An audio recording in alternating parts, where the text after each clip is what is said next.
merci Nabino Nyonso vraiment au bosomba fidélité pour la kolanda émission Tolobela Mboka Congo. Bande ko balandi et sali moi tango molai na moni ete bato ma bozali ko benga basusu balobi ba mo oseya olongwe na télévision comme na audio. Vraiment bande ko banga nyonso wani ezali kaka pour la kosunga République démocratique du Congo na moyen nyonso o mama oseya akoyo kokoma bisika oyo bino bozali. Encore une fois merci Nabino Nyonso vraiment nzambe ya lola azana bino batela bino parce que na temps oyo penza temps difficile dans le monde entier, bah fans à Océan du Congo, bah abonnés au Océan du Congo, vous êtes un peu partout dans le monde. En tout cas, Nzamba mon abino bah difficulté Covid, tantôt Kiti, tantôt Mati, alors souffrance est un peu partout et puis est bouleversé penza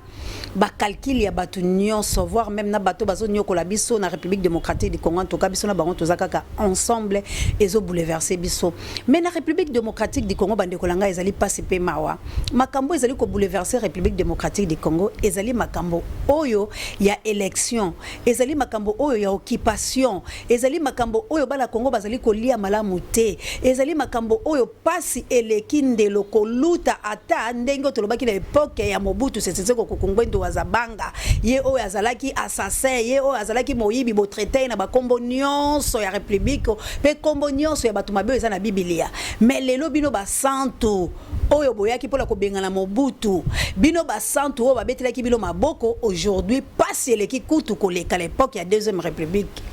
Finalement tozali ko kende wapi talatina likambo vraiment océan de la presse aye potolobana santé et comme kokoma mo malamu po ata pasi nanga la tele kaka pona koloba la peuple congolais kasi tango la zaki la moya ko bunga c'est que beau comprendre que bokono ekotaki bato ya mitema mabe balobi coronavirus mais lokola nzambe azali alobi ki mama sike levé mama océan totele mato simba motema to kende bande konanga lelo oyo vraiment to mekana no kozala bana ya Congo tozala vraiment bana ya Congo tozala ba vrai congolais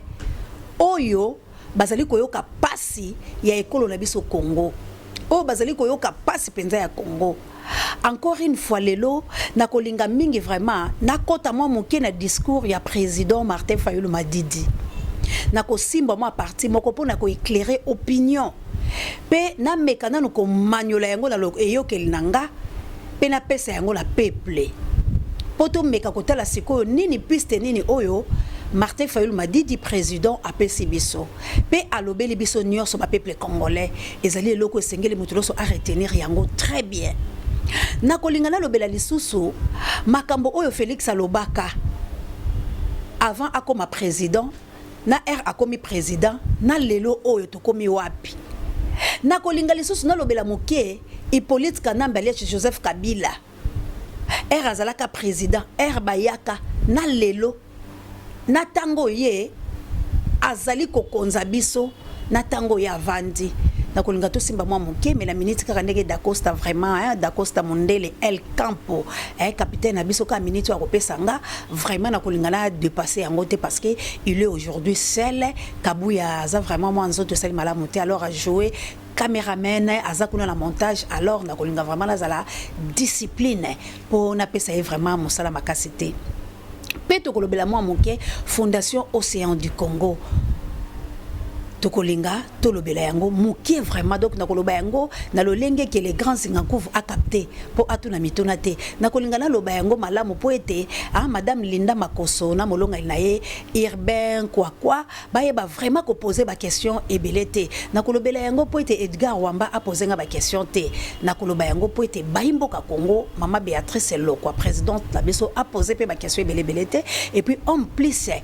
il y a Océan du Congo vraiment a poser ba question ebelete et puis mais plus 49 pour que le condo et femme peccato yépe a posé ma question te bino nyonso bo poser ma question te ba mama ya moto mochali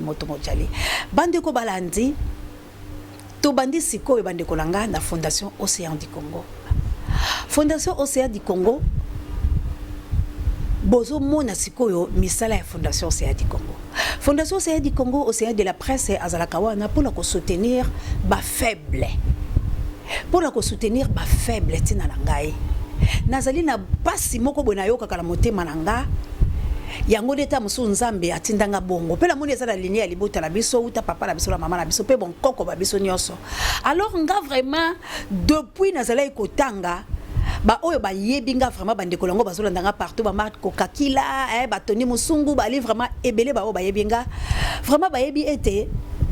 nazaki soki la Monica bisiko bazo déranger mutu moko boke batu ba moneli ba beta kaye basala ke loko mutu la komi directement de kolanga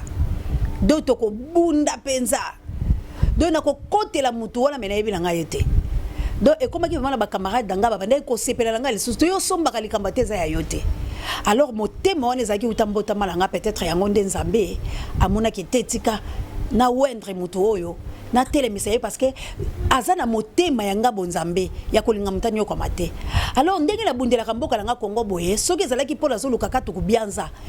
mena kei nanga la place au batu bazana ngo pe bato bazo kabaya ngo po bazala posa langa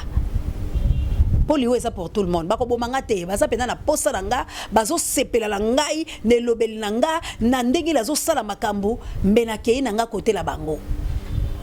po na kokoma la ba jupe ba nanga ba kokene mikili ba paya ba kotanga bien ba kozala bien ngape la kokoma bien lobi pe ba nanga ba ya kokoma batu pe ya na République démocratique du Congo mais si j'accepte si lelo boye ya kozala lolenge la zali boye mutu pamba mutu ya pasi mobola kosengaka ezali ba nanga bazo tanga te bazo koma na ba niveau te mais mituna bango ezali kosala ezali parce que na lingi mboka langa nazolinga na ngai na mboka langa to sepele longo nazolinga na ngai na bandeko nyonso ya Congo bandeko bazana malueka bandeko oyo bazala njili brasserie bandeko oyo bazali na riflar bandeko oyo bazali na mikondo bandeko bazana pasa bandeko bazana kinkole bandeko bazana fenfo kuna ya République démocratique du Congo ngala bango tozala malamu bandeko bazakula ba bibwa ba o bazakula ba bumbu ba o bazakula ba selembao ba o kula bazako nyokwa mabandeko langala soko kuti bango de bazo vivre la kati ya capitale mais ba comment le quoi ba Congo o baza siko la province donc tam soko tu ta province aleki la bien soko ki la selemba o kotala ba mabala biso la ba comment la ba mabiata ba jeune fille mokuta ba otumba be vida donc ba o sala ba mimbongo boko oyo po baza na choité mais pays ezali riche en tout cas ngana bango nazala kala bango lo lenge moko na vanda kala se parce que biso tozo souffrir tozo kokata te to mileisa soki lelo batu baza ko bwaka bana soki lelo opération bwaka mona ezongi so makasi boye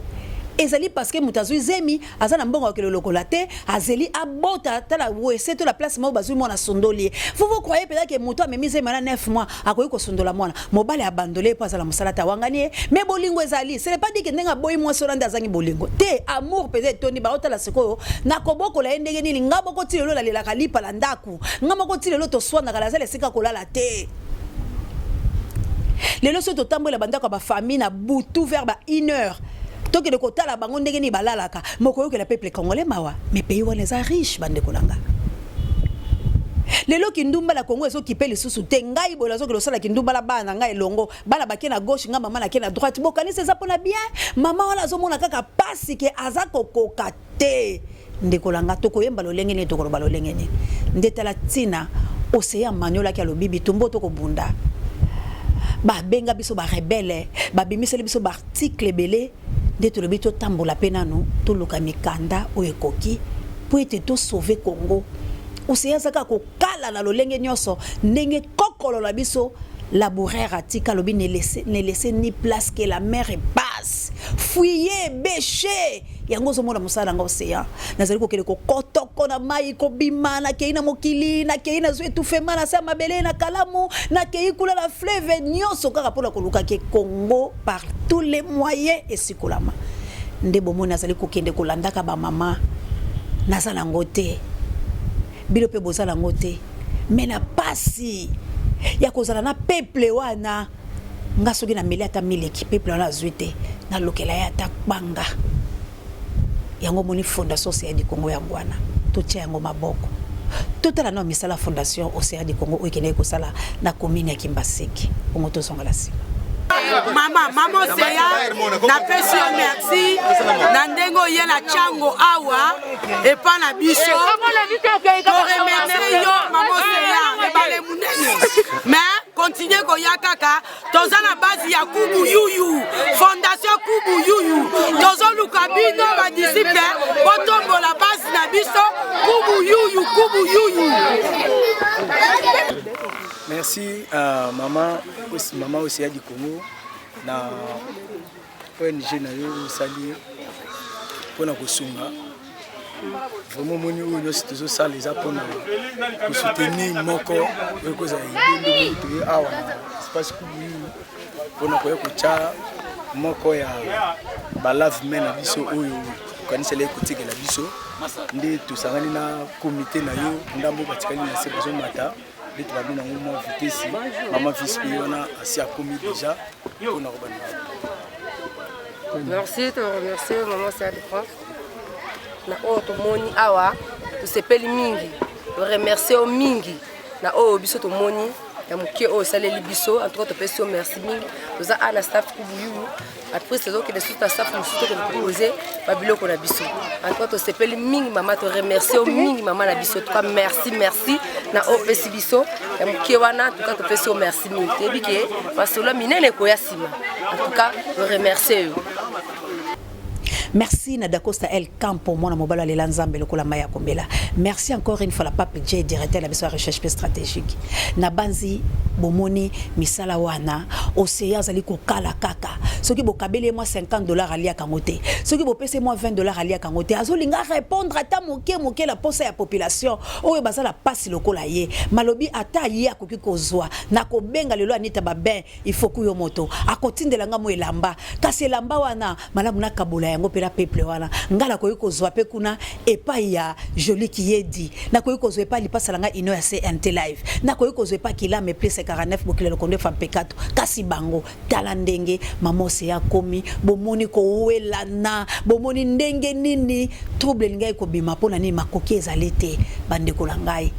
soki toke lolengo oyo toko révolutionner ba maman. Moi je veux que ba maman ya Congo ba telema. Mais ba maman na baza ba malheureux. Ba maman na baza na pasi ba na bango ba komi ba ujana ba na bango ba komi ba kuluner lelo ba maman na baza na bisika ya kovanda te. Toko kita malembe parce que la c'est la télé mina zui ba biloko tu oyo moi mike ba botola kanga na sina zongi sango toko sala ka ndeke to sala ka toko kita bipai. Bokotala elelo ya ba maman ya Congo kasi maman na ko so makasa ko telema ndeni yango na lobi to approcher ye. Toko approcher na nini? Na mibe ko misala pe bolingo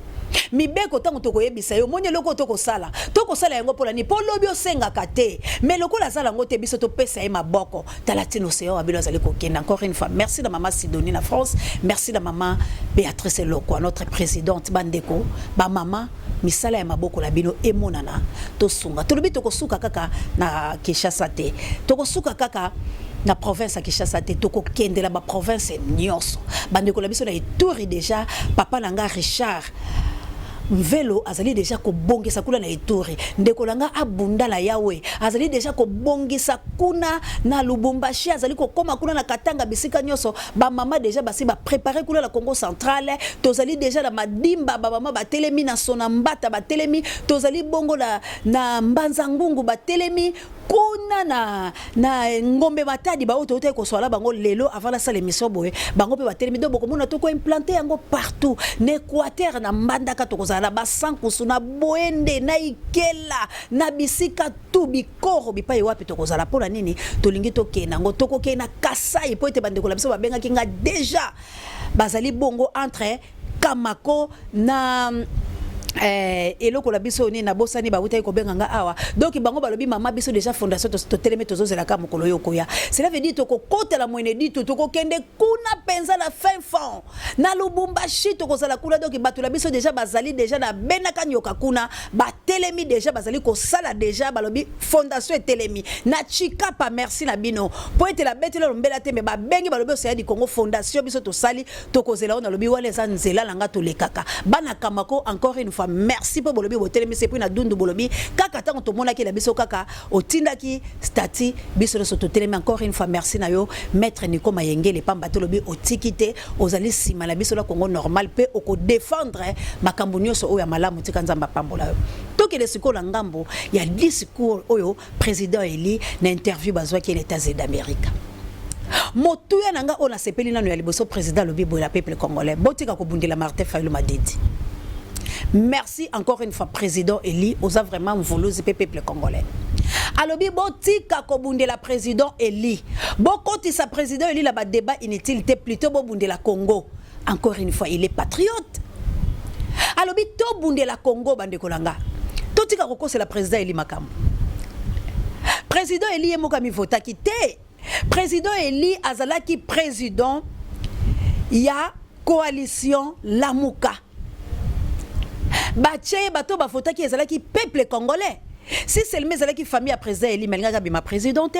si seulement ezalaki ba famille à coalition wana ya ba Bemba ya ba Moïse ya ba nani ya ba Muzitu ya ba nani Matungulu avakende wana alingaki abima présidente parce que tolingaki dans la minoritaire. Si seulement ezalaki nga océana famille nga ba Blavi fou de Fayulu mais lelo oyo alingaki abima présidente abima ki président parce que tout Congolais partout bato bayebaki na Congo na ba o bayebaki était ba votaki pourquoi parce que balobaki to baye na lobi tout avec tena S ou tout na S to longolité donc il a ndengelo soko komela tout na o wana bakisela ka S donc tout Congolais ba votaki Martin Fayulu Madidi. Pourquoi ba votaki poto lembaki régime oyo yaba occupa tolemba qui régime oyo tozala sous l'emprise ya ba Rwandais, tout le monde le sait. Mais hélas ba occupant ba lakisi biso de quoi baza makasi na mboka la biso Hippolyte Kanambe apaiser na poids na yena ba impérialiste na ba occidentaux na batu nyonso balingi bolamu ya peuple congolais te ba pesi biso muto bakokai ko pesa biso contre volonté ya peuple congolais. Qu'est-ce que biso peuple congolais to sali pour to revendiquer ba droit to sali ba marche pacificateur to pacifique neye bolobaka ba beti masasi ba victime babimi ba Rossi Mukendi tomoni ba paluku ba pasoli bana mike ko kata ko boma ba fausse commune biso o lelo tozala ba maladie wana ya ba lacrymogène likolo moyena la ta couper alite liboko la koyiko la ta senglete na komi ko luka lelo beta tatouage koto batu bako boya pour la moto ya nzambe ya kosambela koto ngape na posa moi dimanche la ta kilote na komi entre marteau et l'enclume ndenge bilo mo bolo bakala le côté el falassé. Donc ceux qui la kokufa la cicatrice ya République démocratique du Congo et ceux qui wala te et même moi na mobimba ya 16 ans et ceux qui wala te kata mo na nga mobile ba testicule wala la zolo bala ngai. Ce qui a créé l'entourage, lelo famille a reçu tout et kenda.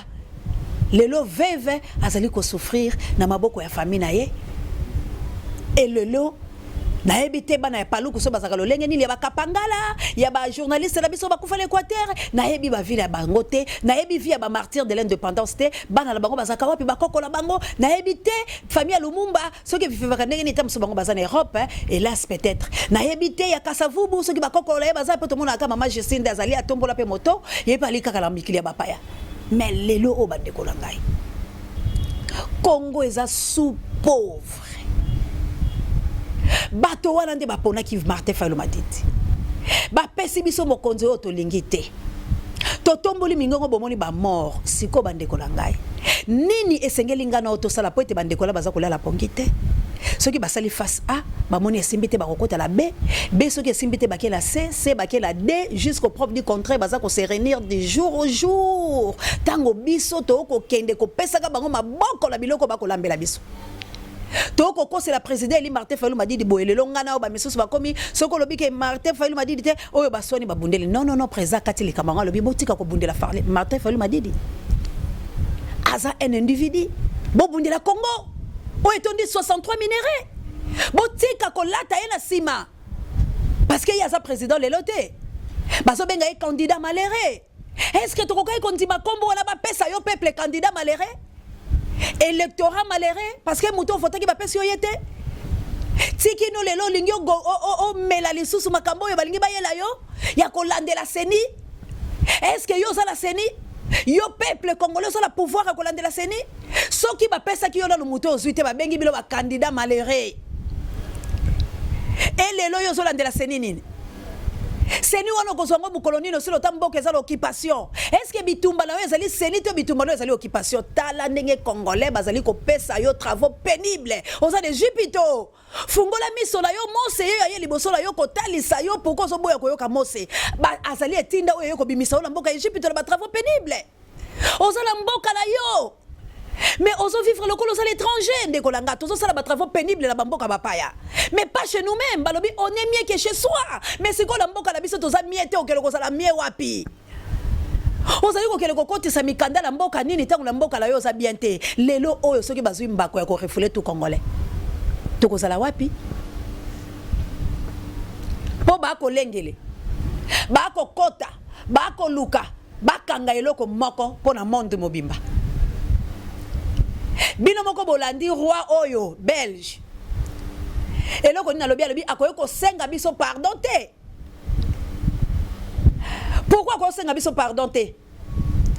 Parce que tozo pesé te na miso la bango. Parce que biso tozo la posa ya ba belge ba la posa la biso te. Mais il faut to pesa mutu guya koyo ka posa la biso. Quand on était à l'époque de Mobutu Sese Seko, les femmes que oh le lot ça ko insulté, oh le lot finga, oh le lot loba ki to nyo comme qui l'époque là, m'ont respecté les Congolais. On ne peut pas dire un mot. Na un Zaïrois ou une Zaïroise à l'époque à Mobutu, quand Angola ezo bengala biso, yepe Mobutu azimba ko chasser tous les Angolais. Tango batu moko balingi ba frapper biso Mobutu ko bengala batu la bango bazala mboka oyo. Et bato basakala ki la bisoté mais aujourd'hui femme congolaise aza poubelle bazo sakala la ye congolais aza motoniama peu importe dimension la biso peu importe misala la biso na kota ta na culture na biso aujourd'hui la oki bande kolanga ba mise bazolela balobi soki bakie soki la na beta wa rango soki loko ngo zala kanini ngo la yebi ndenge ba pronosaka yango te. Ezali organisé par Banglais. Soki bakei kula bazoraka ka batu oyo baza ba anglophone. Ata Zaïrois, ata Congolais yembi kitoko koleka bakotika la kozwa ete. Mais baza ko inviter biso, c'est pour blaguer avec nous. Et pourquoi pas bobo ya ka invitation là. Bokena ko sala nini tango boyebi ke balinga ka bino te. Pourquoi soki ba pesi bino invitation, bino bozo ko kende. Pour encourager bango encore une fois. Ceux qui m'invitent bino boyo kali bino so ba mise boboyi. Ba ko respecter bino. Ba ko comprendre que ça ba mise congolais boza ba talentier bino ba to koteli bango et ça richesse o ezo ki na mupepe. O eza bénéficiaire na mboka te. Partout aux alliés minoritaires, baza ko sakana biso parce que to yebi valeur la biso te. Bambisi na biso ezo bote za ko kufa. Lelo oyo ba marche toki da kosa la zonke langa la kosuki sapo la kobanga binona l'excella yo toza yo moko lelo. Marche ya Félix Tshisekedi na IDPS. Ba yokani na Kabila. Bato ya Kabila ba bimaki. Lobi tokotika te tala sikoyo tokomi kotala épisode nini ya théâtre wana. Est-ce que eba église to kimbangiste to ba dormer oyo bayaki ko bimela biso to pe batu mususu bayebite ke mboka oyo Kabila azali ko konza biso ke Congo ezali sous l'emprise ya ba mona Rwanda ke Congo tozali kaka na boumbu effort nini basala tala mukuna yeyo to pekisa kiye lelo ye wala la kasho nana sa elie marche ba église obozo ke le kolanda o est-ce que balinganaka tango catholique bande ko sala marche oyo bande ko bele bakufi ba église de dormeurs wala balobaki nini ba marche le télébisoté mais lelo frère na bango tomboli mungongo ko se to pour la kolobala politique nambe ba crime wa sali contre Congo ye wala za la 20 ans de prison lelo oyo bango baza wapi ba église soi-disant corps de Christ bazali wapi pour basa la marche tango sac ya makale komi 55 000 francs congolais ba marche ezali wapi tango toya dollar ezali komata ba marche ezali wapi tango congolais ali kolia te ba marche ali wapi tango lotili kitwali nango ya malabo te tango maye ali ya malabo te ba marche ezali wapi bande ko na ngai to bunda pone ko le Congo to totika kokosela ba individu makambo to bunda pone kolo Congo. Martin Fayulu m'a dit encore une fois merci président pour être lobby tout que Félix azala bokonzité o ngala loba kala merci président bokonze ezali pa ya Félix était mais eloko nini yo congolais ko sala la komina suka congolais to telema to simba la loboko tala Félix ndenge batongi bandako tala Félix a komina ba entreprise boni tala lelo Denise la ba fondation la ba okili konde kolanga bakozwa ba soutien eleki po bazala titre ça va encore mais fondation CA du Congo bo simba yango ezali pour la libération de la République démocratique du Congo. Nous ne voulons pas aller à l'encontre de la loi. Pour balobi, nul n'est décidé de la loi, article 62. Mais dans la Fondation Océan du Congo, tokotambola l'article 64. Oyezali soulèvement populaire, que Dieu vous bénisse, Nasuki Awa. Mbote mingi na ba mama. Ya moto mojali. Merci encore une fois na mama Adjawa. Bon rétablissement na yo pe ba musulman nga nyonso bolobi tozali ensemble là yo toko kende ti ndenge bolobi soki na mec soki loko nyo boloba kilanga je suis d'accord d'aller là-bas pour la République démocratique du Congo. Toko zana bino na mec, toko zana bino partout pour sauvegarder notre patrimoine. À moins que oya kozala contre makambo oyo finganga j'accepte. Mais ba j'aime ba bonnement na bino. Et que Salamalamu, vive la République démocratique du Congo. Zaïrois dans la paix retrouvée en avant. Merci encore une fois, Dakosa El Campo, vraiment, capitaine Nabiso, na rôle joué. Merci encore une fois, na Sango Mokonzi Parab émission. Merci na Djino Loso, mon ami de tous les temps. Merci na ba peuple congolais, Nyoso, Ingeta Banamvoulos, que Dieu vous bénisse. Bye.